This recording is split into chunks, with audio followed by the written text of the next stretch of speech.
Welcome back. We are still talking about how we can conceptualize globalization, especially related to education. And we've been doing a couple things so far. In the previous screencast, we talked about Shriver's idea about whether or not education is the most globalized among public institutions.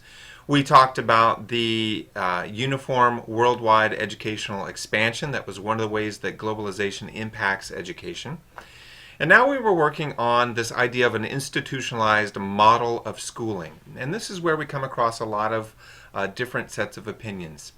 For one thing, let's talk about what it means for education to be institutionalized. Right? Institutionalization does not mean homogenization. It doesn't even necessarily mean standardization. And it is certainly not congruent, or maybe congruent is not the right word. It's not the same as globalization. In order for something to be institutionalized, it generally meets a couple of criteria. One is that there is a model for schooling, and in this sense, we're talking about formal education.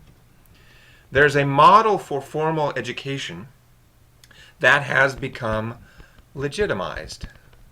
Sorry, my handwriting is not very good on the screen here. Legitimized. And legitimized models, the legitimized formal education system, means that there is a set of processes or structures or expectations that have become established as the norm. Right? And that norm is legitimate because it is what everyone does, so it's a normative norm, or it is something that other systems do that a particular system might want to borrow, so it's a copied norm. Or it might be something that's forced or coerced onto a particular system or nation or people, and that would be a coercive type of norm. Right? But however it gets there, it has become legitimized and institutionalized. And one of the key factors of institutionalization is that whatever form it is taken for granted. That means that it is not questioned. It's not questioned. It is something that people expect without any preconditions attached to it. So, for example, I take for granted that the sun will rise in the morning at some point. Right? I take that for granted. That is an institutionalized norm for me. So the argument is that education, and particularly formal education, has become institutionalized to the point that it is taken for granted. It is a legitimized way of thinking about education, formal education. Now, when we say formal education, we have to ask what that means, and it is probably what your own experience of education is. It probably has something to do with a school, with teachers and classrooms, a prescribed curriculum, etc., etc., etc. So the structure and the processes of what we would call formal education or formal school. What is the most typical form of schooling worldwide? Okay, excuse me, I erased the ink on there because it was looking kind of messy. Let's go on to number 3. A third way that globalization impacts education is that it creates an ideological legitimation. Right? We talked about legitimization up here with schooling, and now we're talking about an ideological legitimization or legitimation. And this is where this idea of a world-level cultural account and a particular set of ideology or particular ideology that goes with education as a result of that becomes, again, institutionalized. Right? Now, again, this is where there's a lot of opportunity for contestation and criticism of the way that formal education has both expanded and become institutionalized worldwide. Because you can make a very strong argument that the dominant model of education worldwide, the legitimized, institutionalized model of formal education worldwide, is a Western cultural account, a Western account. And not only that, but it is in the words of Jared Diamond, it's weird, right? It is a Western, industrialized, educated, whatever the R is, democratic society. All right, let me get it correct. It's a Western, educated, industrialized, rich, democracy. That is the Western cultural account and educational ideology that dominates education systems worldwide. And again, I stole this from Jared Diamond.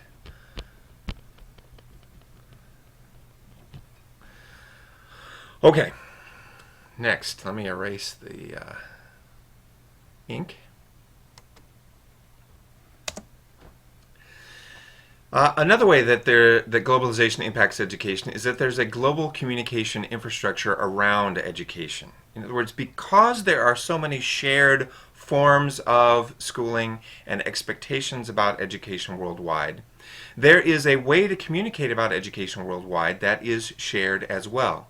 So if I say curriculum, you can translate that into any language that you want, but we're still talking about curriculum, right? Or if I say governance, there might be some adjustments in the way that that is exactly translated, but the overall idea of administration and leadership governing something is going to remain relatively stable. If I say pedagogy, we get a little more variation when we translate that into different languages worldwide, but it is still roughly talking about the ways that teachers teach and the ideas behind that. So we have this global communication infrastructure in terms of the kinds of discourse that we engage in and the terminology that we use. But we also have a global communication infrastructure because there are transnational organizations and others that cross traditional boundaries that take ideas about education with them. So there doesn't have to be an overt borrowing process or an overt I want to take that model process or you will take this model process. It's something that can happen much more casually in the world of institutionalized organizations like education. That brings us very smoothly into legitimizing transnational actors. Now, who are transnational actors and how do they legitimize? Well, some transnational actors, let's go word by word again. Transnational means that it's across nations. So multinational, cross-national, international, all of those would be relatively similar. And then actors. These are people or organizations or groups or institutions that will somehow influence or impact education. And they do so in a legitimizing way. And remember, we've already talked about what it means to be legitimate when it comes to the global or the international model of formal education.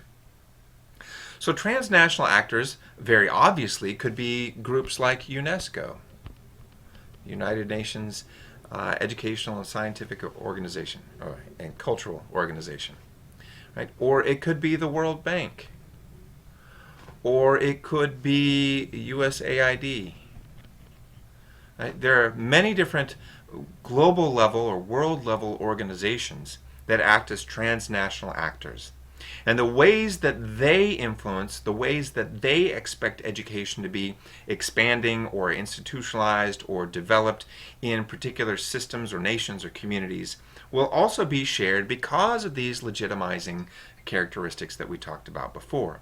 And the more that these groups, these transnational actors, push this legitimized version of education, the more that they become legitimizing transnational actors. So it's kind of a cyclical process.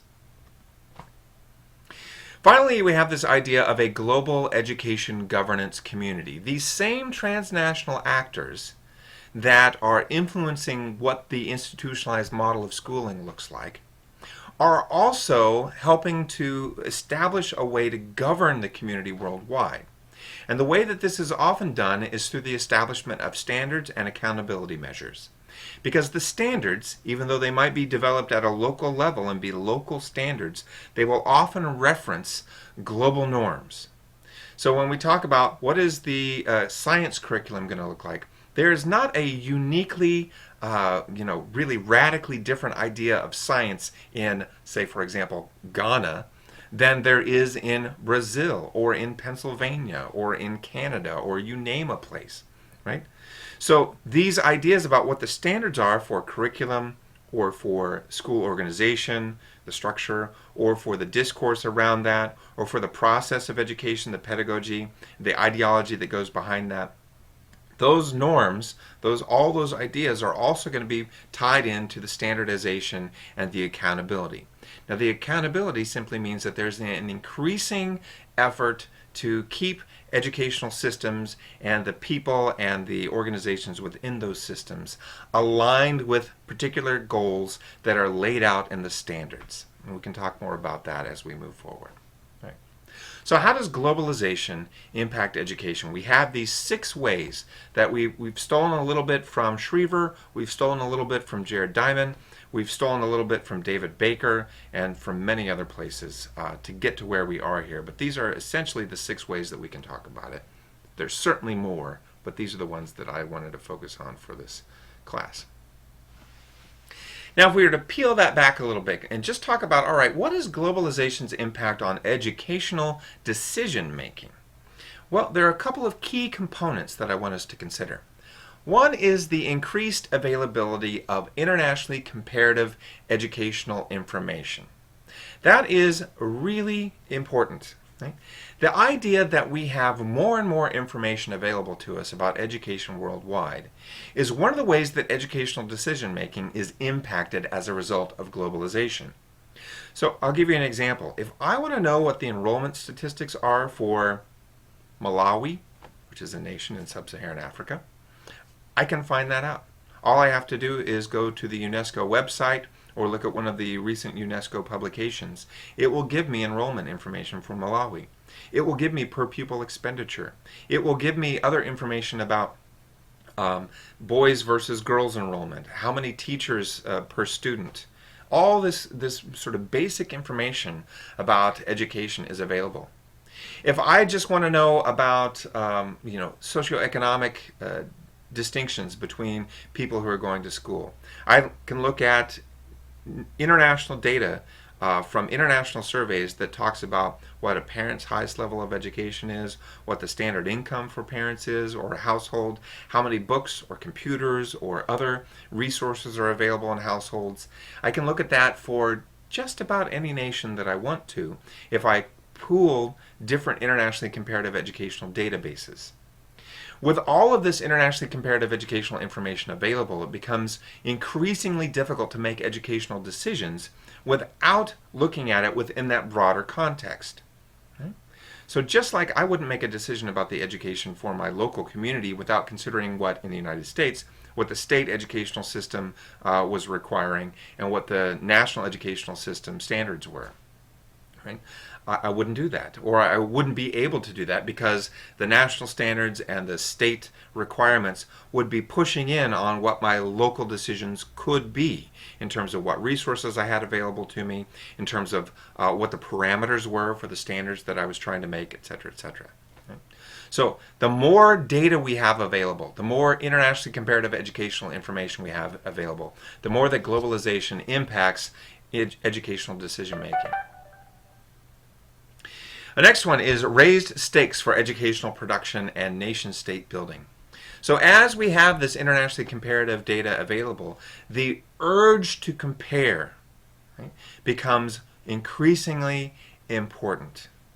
The idea that we have to be somehow outperforming our neighbors, or at least reaching the level that we think our educational peers or our political competitors or our economic competitors are at. Right? So these raised stakes for educational production and nation building as a result of increasingly available internationally comparative education data are going to be another way that globalization is impacting educational decision making. Another way is extensive borrowing and copying from one nation to the next. So it is a constant stream of looking at what other nations are doing, what other national systems of education are doing, borrowing or copying from those nations to enhance what we are doing or what another nation is doing in their own system. That has become a taken for granted. That has become legitimized and institutionalized in our educational decision making worldwide. You would be hard-pressed to find a national education policymaker who did not know what was happening in Finland or in Shanghai or in other countries that do incredibly well on internationally comparative assessments. So we have some idea about how globalization impacts education, and we're going to pause here, and when we come back, we're going to start talking about imagined communities. See you soon.